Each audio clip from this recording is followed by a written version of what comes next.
every book is basically a story of I saw this, and in truth, it's an account of what one has observed. One thing about all those stories is sort of the question of us and them. I think these days we want to silo ourselves too much. I feel like there's too much me and us as a small group. And these are stories of people you just wouldn't have expected in the crowd to have done anything, and they've done wonderful things. Welcome to Do Tell, a storytelling podcast featuring great stories from great storytellers. Today's guest is Knox Kroll. He's a trained graphic artist and illustrator with an interest in local history. A former director of Henderson County Heritage Museum, he constructed and painted many of the museum's displays. Knox has painted nearly half a dozen murals over the years in the area, and he restored one of the oldest and well-remembered murals in the town, the Jump Off Rock mural, which adorns the Brooks Tavern building on 3rd Avenue. Jump Off Rock is a large stone outcropping on top of Davis Mountain, which rises above Hendersonville just a few miles to the west of downtown. It has long been a tourist destination because of its beautiful views of the surrounding Blue Ridge Mountains. The mural advertises the site and encourages visitors to make the short drive to enjoy the vistas. Knox said it was a challenge to bring the iconic wall art back to its former glory, and he will tell us about how he did it and the challenges he faced. He will also give us a lot of the history of Jump Off Rock and Laurel Park, the community where Jump Off Rock is located and where he grew up. Knox, welcome to the show. Hey, great to be here. Yeah, we're so delighted to have you. You are a wealth of knowledge about Henderson County history, and we're going to jump into this Jump Off mural a little bit and hear all about that and some history of Laurel Park and Jump Off Rock. So thanks for joining Wonderful. us. Great. Glad to do it. As you know, our podcast is a storytelling podcast, so we like to ask our guests if they have any particular story or stories that they've come across in their lives or experienced that motivated them or had an impact on them. How about you? Do you have a story like that you can relate to us? I was thinking, what are stories that have really affected me? And some of them have been really odd little things that I wouldn't have at the moment considered that deep, and yet as I've sort of ruminated later about them, they've kind of sunk in as being deeper. One was, I think it was NPR or PBS, I don't know. They were interviewing this fellow who had come to the United States from Vietnam. This fellow's name was Hau Tai Tang, Thai-Tang. Interesting. He had been a boy during the Vietnam War, and when Saigon fell, his family was evacuated. As a boy, he had seen a few muscle cars that had been basically sent over to Vietnam as a little bit of PR. I'm sure there are many reasons, but nevertheless, he thought, wow. He also said there were magazines that he could see of muscle cars. And he was just enamored with that. And it was something he wasn't going to see in real life much, but it changed his world. And when his family came to the United States, he pursued that. And he ended up being the 2005 chief designer for the Mustang. Really? And wow. His path took him there because of that spark that happened as a child. And I just thought that's amazing. There's a parallel here in Henderson County. Robert Morgan, the writer, lived in the Green River Basin, if you will, out in the middle of nowhere. Yeah. And I remember being very impressed by a story he told of how, as a child, he would wait for the bookmobile from our Henderson County Library to come down the road and basically bring the world to him. And that was a time, if you remember, there weren't that many radio stations. He lived in basically a pit down there, probably as far as picking up radio. And yet that was his ticket to the world. Right. And I just think of how those sparks in people, that just amazes me about how you just don't know who it's going to be. Yeah. But one thing about all those stories is sort of the question of us and them. I think these days we want to silo ourselves too much. Yeah. And I feel like there's too much me and us as a small group. And these are stories of people you just wouldn't have expected in the crowd to have done anything, and they've done wonderful things. And I think we just need to remember that kind of treat each other equally, because you never know where the next great person's going to be. I love that. You hit one of our one of our missions and themes of this podcast. Okay. We talk about connecting people through stories, connecting communities through stories. And basically, when you listen to other people's stories, you're seeing the world through their eyes. And it opens you up to that, builds empathy and sympathy. Yes. So that's one of our goals here. You know, the world is so divided right now. This country is so divided. Yeah, we need to work back to some unity. Yeah. This is a great little quote. You probably heard it, talking about books in general. I've heard someone say or write that every book is basically a story of, I saw this. And in truth, you know, it's an account of what one has observed. And it's the same as true oral storytelling. Right. Let's get into your background then. Okay. That was the first question I had after the story. You told those are two great stories. Well, I was born here in Hendersonville at Pardee Memorial Hospital. I lived in different places in Laurel Park. Over the years, we would move further and further up the mountain. And one of the jokes is, if I ever find myself up at the very top, I'll know it's about time to go. But nevertheless, the family had been here for... I'm the third generation. The first generation came back in the mid-20s with the Fleetwood Hotel project. So was that on top of the mountain? It was partially built, and the superstructure was there. Was it open and operating? No, the owner or the builder was basically replicating his Miami hotel, and this was very close to jump off. He was going to replicate a hotel he already had in Miami. And his plan was to have maybe 5 or so hotels that would act as a circuit for performers.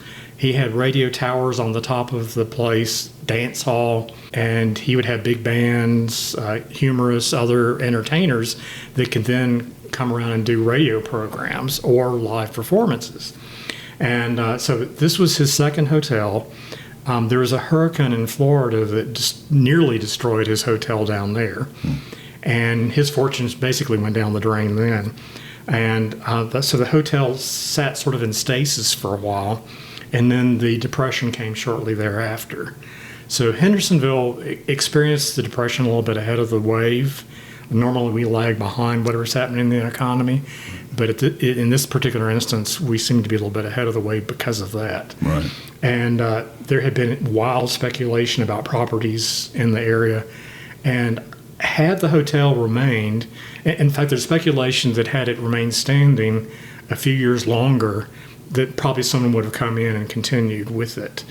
And I kind of feel like we missed a bullet because I think Hendersonville was sort of at one point developing like Asheville, and I think we could have easily become the bigger city.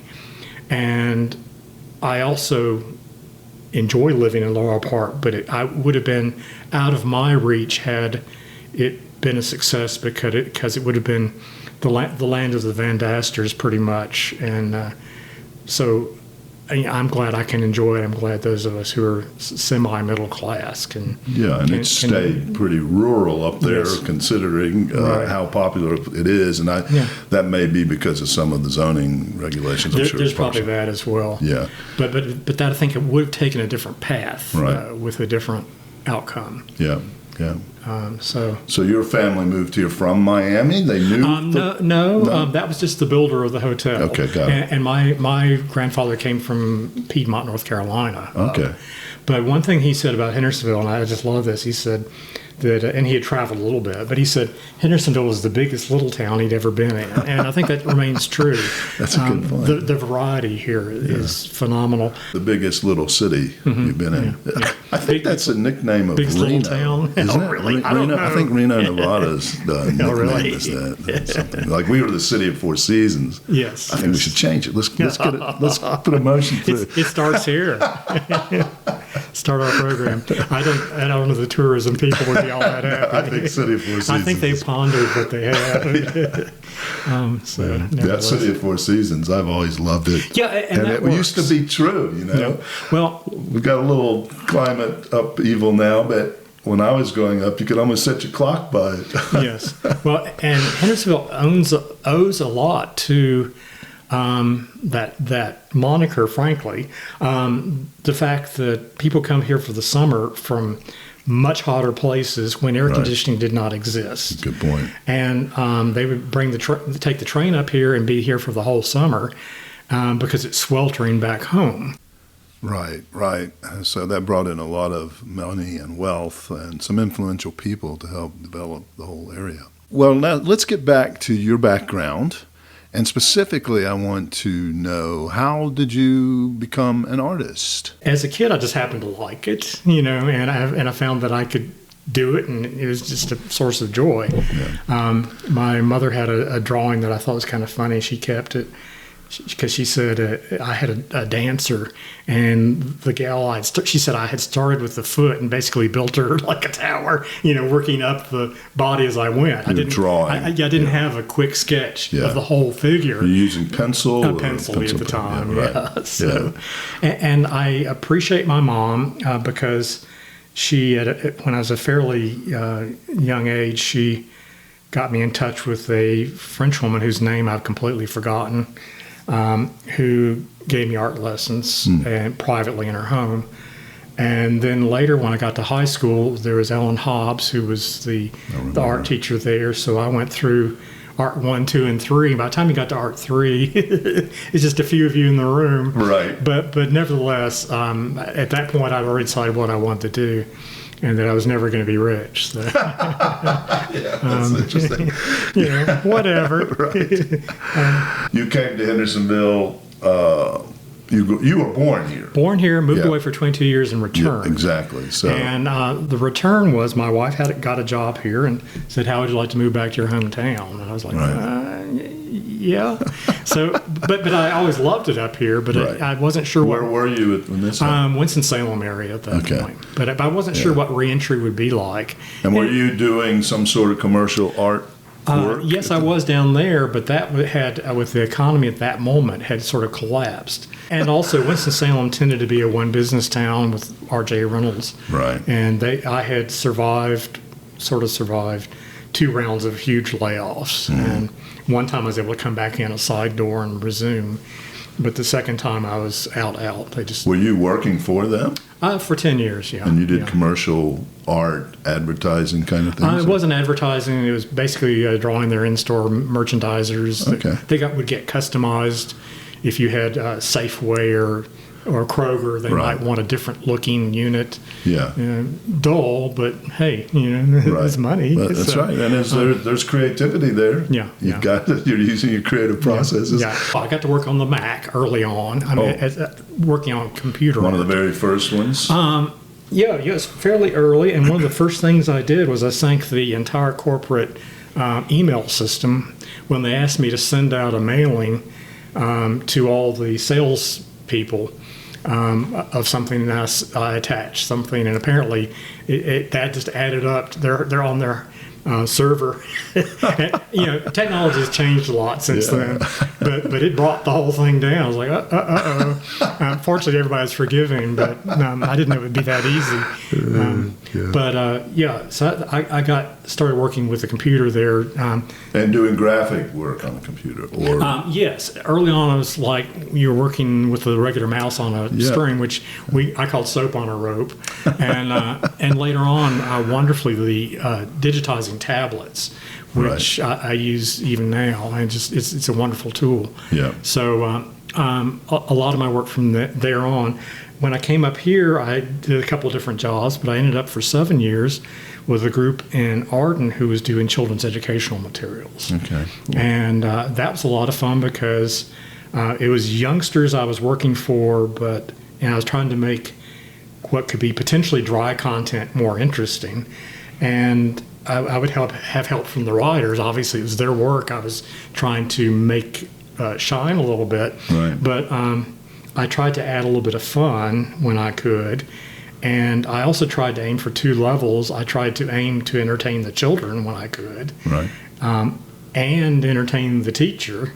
and yet at the same time not do anything that would get the topic offline. Right. So still going towards the goal of learning. So that's great. Get back to storytelling here. I think one of the factors that has made Disney's animation so compelling and successful is that there are two layers to it. Yes. There's, you can go, I remember taking my daughters to the Disney movies, and there would be humor up here that I knew they weren't getting. Right, and that they might trigger someday. Those two layers where the kids could laugh all the way through, and the adults could too. So, it was never a chore to take them to see these movies. In fact, you kind of looked forward to it because you knew you were going to get entertained too. Right, for sure. So you were ahead of your time there. Well, you're talking about influences. I loved Art Nouveau, symbolism, pre-Raphaelites. So with Art Nouveau, Alphonse Mucha, who is a Czechoslovakian artist, beautiful linear work, just a wonderful hand with nature and frankly beautiful women. What can I say? But his style was just very nice. The way he brought very nice, comforting colors to it, pulled in from nature very well.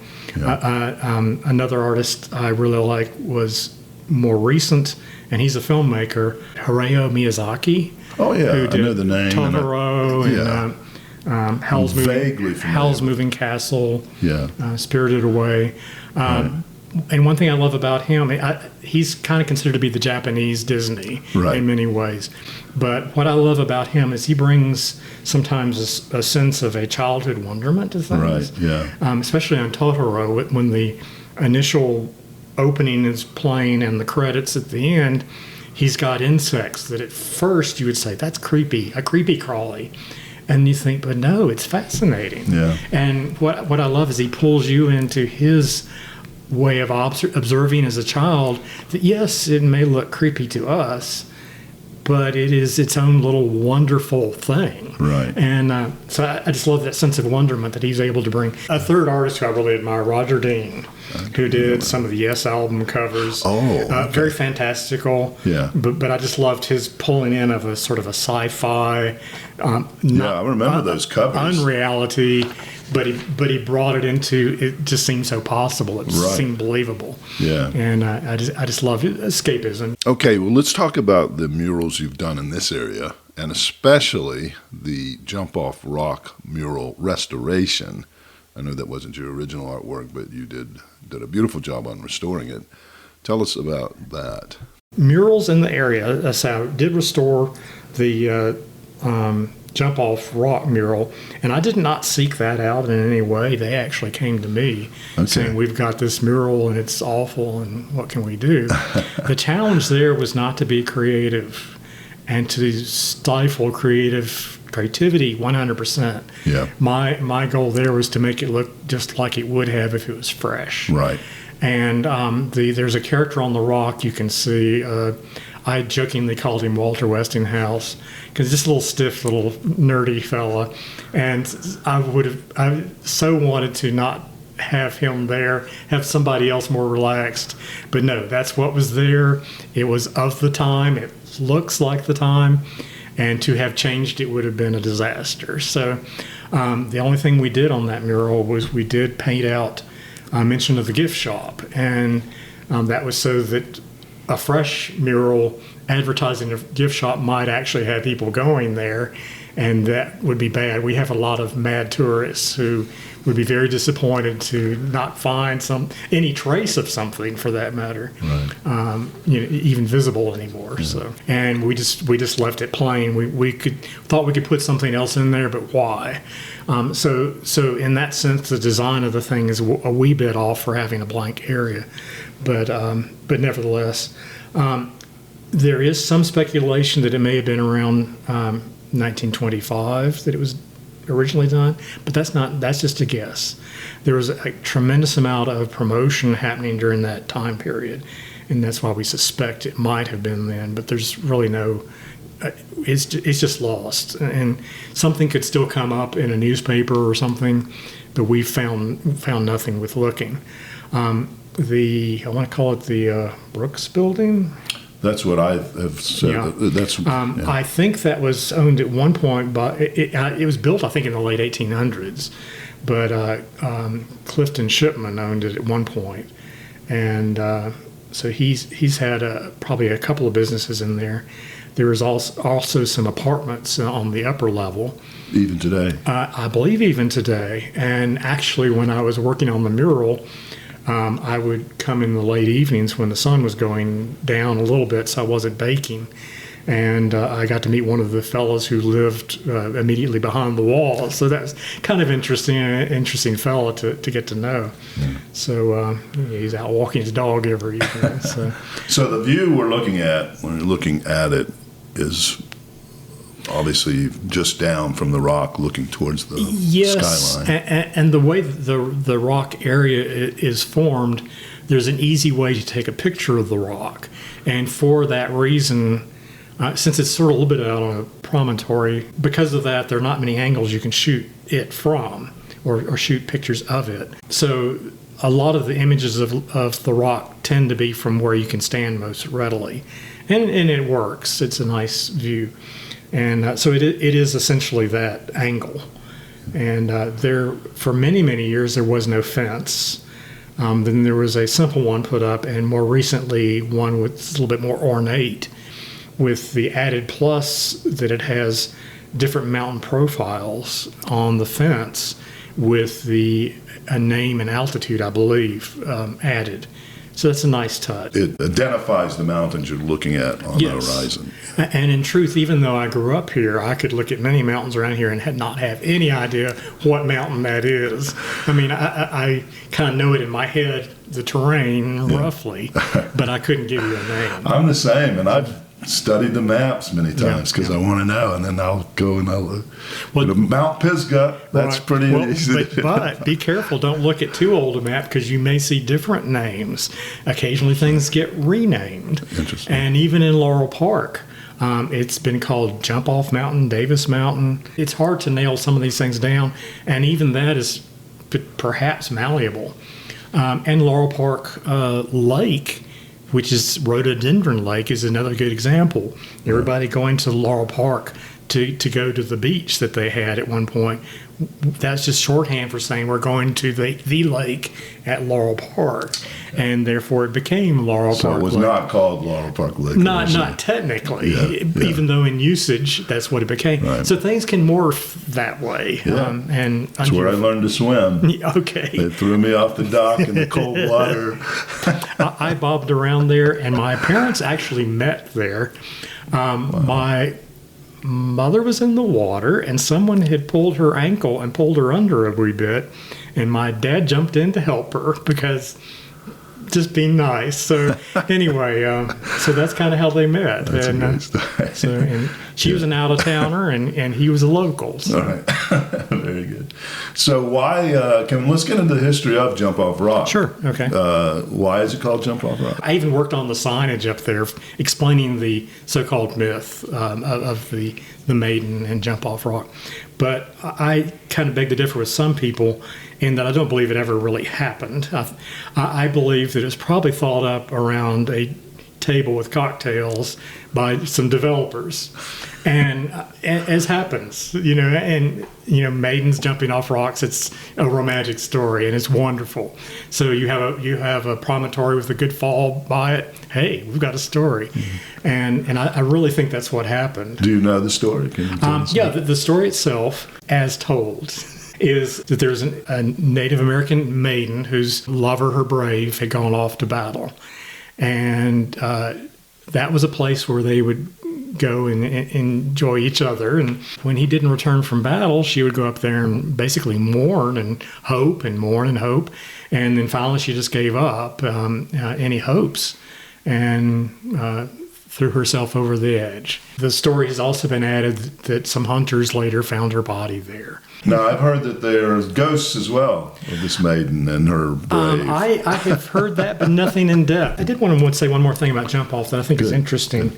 The Civilian Conservation Corps, CCC, built the rock walls if you're going up Laurel Park Highway. So that rock work was done, basically a public works During the organization. Depression, part of the... Right, to get people back to work. Right. And at the top of the mountain, there were two buildings that I remember, one from childhood. I don't know if there were two when I was a kid, but one of them was a gift shop. I was told at one point that Clifton Shipman had built the gift shop, but I think he actually repurposed one of the pavilion structures, or at least its footprint. I even have a couple pictures of my mom, unmarried at that time, dancing, because he would hold dances up there, small kind of square dance kind of things. And they would basically, in the gift shop, they just clear all the goods to the walls and clear out the open space in the middle of the floor and have their event. Both of those structures were torn down eventually, so there's not even a trace of it now. You wouldn't know it had ever happened. Interesting. So, were they pretty close to the rock? Were they right in that parking lot area? Fairly close, and I was reading the other day about it, just trying to renew my recollections or prove or disprove them, and someone was saying that they remembered that you would go into the gift shop and that the exit of the gift shop would allow you to get into the rock itself. Okay, so they would control charge access. A fee Yes, to get in. yes. Yeah. You've talked a little bit about the process of doing the restoration, Yeah, but what are some of the challenges there? Working on that mural was a little bit of a interesting thing. I had an extension ladder of my own, and I've been up on it many times, but I hadn't been up on it for an extended period of time. And once you get up to the top of even a regular extension ladder, you realize it's a good ways down to the ground. It looks different from up there. And with my belt buckle almost to the wall, trying to get my arms as far out as I could to paint things, it became real awkward real fast. And I knew if anything that dropped was going to be another walk all the way down that ladder and back up. So I've decided since that I'm done with the ladder. I gave it to someone else. And one of the challenges was finding colors that are going to hopefully stay color fast for a long time. One issue with anybody reworking a mural is you are not getting rid of the substrate. So what you put on the surface is not going to be, to some degree, any better than the substrate.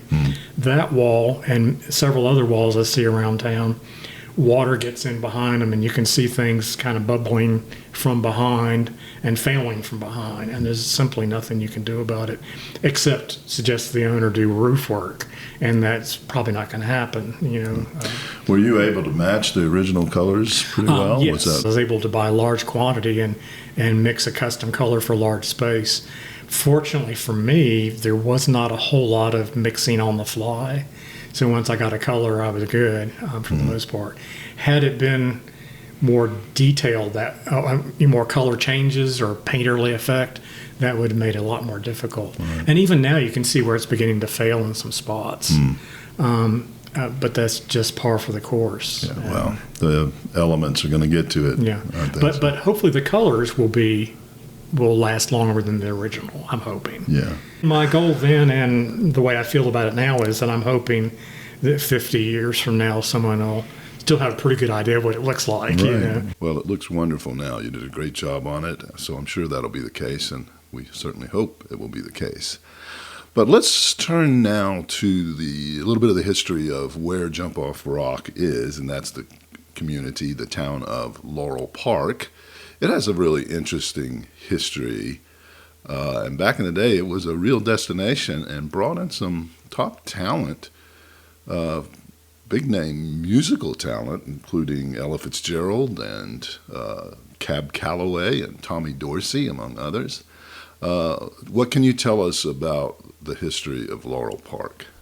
With Laurel Park Centennial coming up, but 1925 is the date, and in mid-spring, I think. They're going to start off the year with a sort of a gala event with the 1920s boom days for Laurel Park.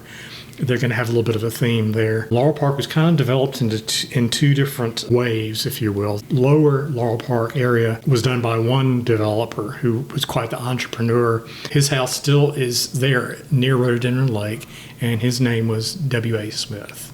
Is that the big White House? Yes, correct. Up on the hill. Right behind the market. Yes. Yeah, okay. He had a dance pavilion for big bands to come to the area. He had a canal between two lakes that he built.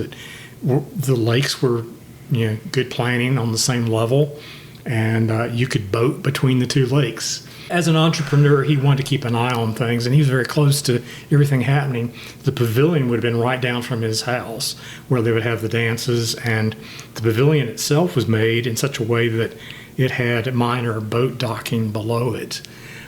So if anything went wrong, he could sort of be aware and respond quickly. Also, the dummy line railway started on Main Street, came down Fifth Avenue, by what was Richardson's Coal Yard, is now a coffee shop. And then later on, electric trolleys were put on the same line. And we're not really sure of the final number, but there may have been as many as 6 at one point of Brill trolleys running that line. And the line itself stopped at different points in Laurel Park as it developed.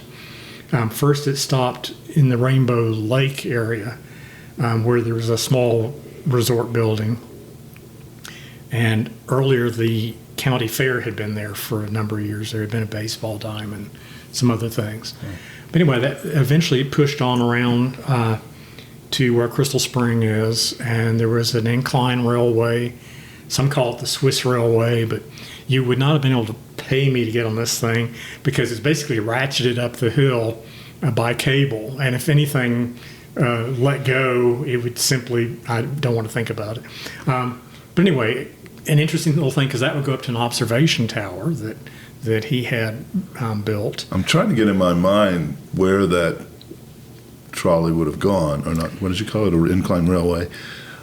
Funicular, I think is. Yeah. Okay, so I'm thinking where Crystal Spring is. Yeah. Did it leave somewhere in that area? Yes, Go up? everything is a wee bit like spaghetti because it turns in on itself. Okay. But if you're on Crystal Spring Drive, the rail would have gone basically straight arrow up the mountain. Okay. But it would have ended up near the town reservoir, which is immediately beside the Laurel Park Highway. But there's a knoll back behind it, and the tower was up on that knoll with a reasonably good view of town. And at that point, they did have radio, but they didn't have TV. Entertainment was where you found it, play your own instrument kind of thing. Mm-hmm. So, observation towers were quite a thing there for a while.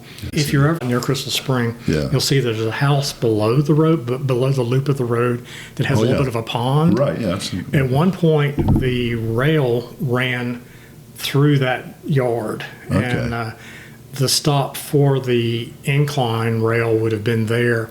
My belief, I'm not 100% sure, but my belief is that the Crystal Spring Drive actually cuts through what would have been part of the footprint of the rail. Okay, yeah. So you can kind of see where the bank is pretty much straight uphill. And one day I was back in those woods and was able to find, subtly, but I was able to find where I believe the footprint was. Wow, so you've really been digging deep. I try.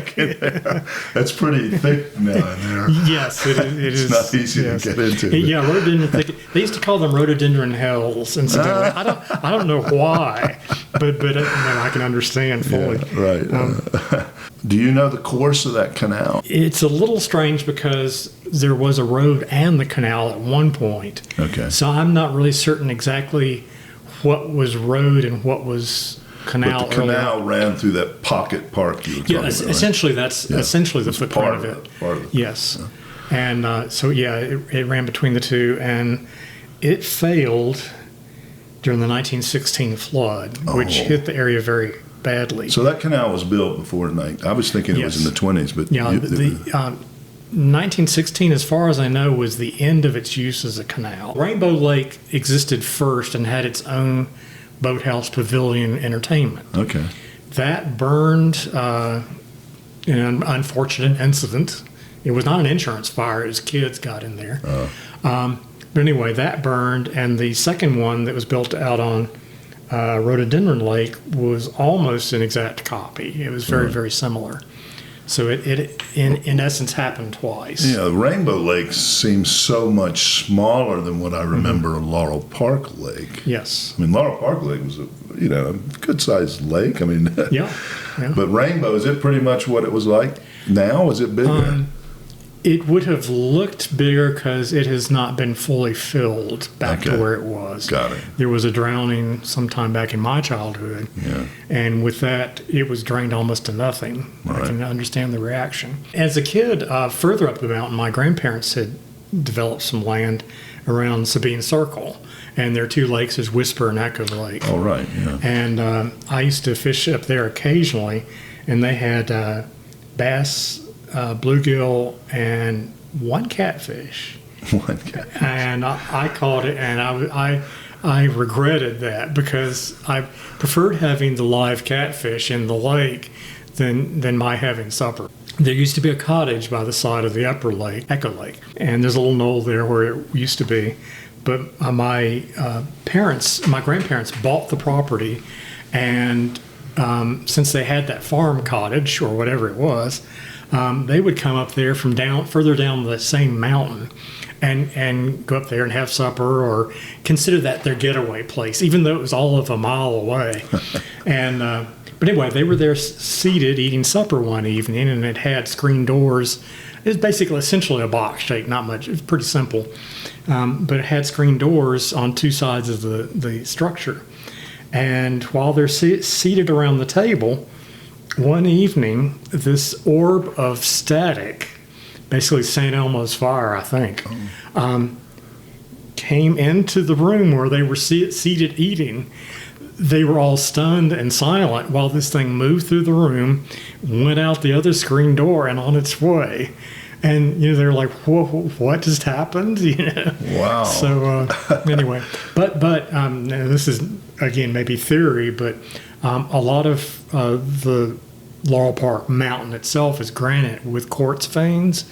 My assumption is that in the right kind of weather, there might be static that's following a quartz vein. Interesting. And I suspect that's what's going on. Wow, that's fascinating. But knowing that, it could repeat in the same place. So. Most people would probably assume it was some sort of spirit or ghost. Well, yeah, and it's easy to attach. I like your practicality and rationality about it. Yeah. That's good. Well, Knox, this has been delightful. I've learned so much. It's been so fun talking to you. You are, as I said earlier, a wealth of knowledge. And we're so glad you joined us. Thanks for coming in. Thanks, and I appreciate the opportunity. Yes, we'll have to have you back sometime. All right, thanks. Okay, thank you. Bye-bye. Bye. Thanks for joining us on Do Tell, a storytelling podcast. We hope you were inspired by the stories today's guests shared with us. Please tell all your friends and acquaintances about our series offering great stories from great storytellers in all art forms and media. We are on a mission to create communities and bridge divides with these inspiring and motivational tales. Thanks so much to our sponsor, the Henderson County Tourism Development Authority, based in Hendersonville, North Carolina, a picturesque mountain town tucked away in the heart of the Blue Ridge Mountains, where every visit is not just an adventure-filled sightseeing experience, but an immersion into the heart of Southern charm. For more info, check out their website at visithendersonvillenc.org. Thanks also to the nonprofit STEEP Incorporated, STEAP, which stands for Storytelling, Education, and Arts Programs. STEEP's motto is Connecting Communities with Stories, and they are dedicated to creating programs that widen social awareness and cultural appreciation across diverse communities. Learn more about STEEP at steep.net. Please like, follow, and subscribe to the podcast and help us continue to connect those communities.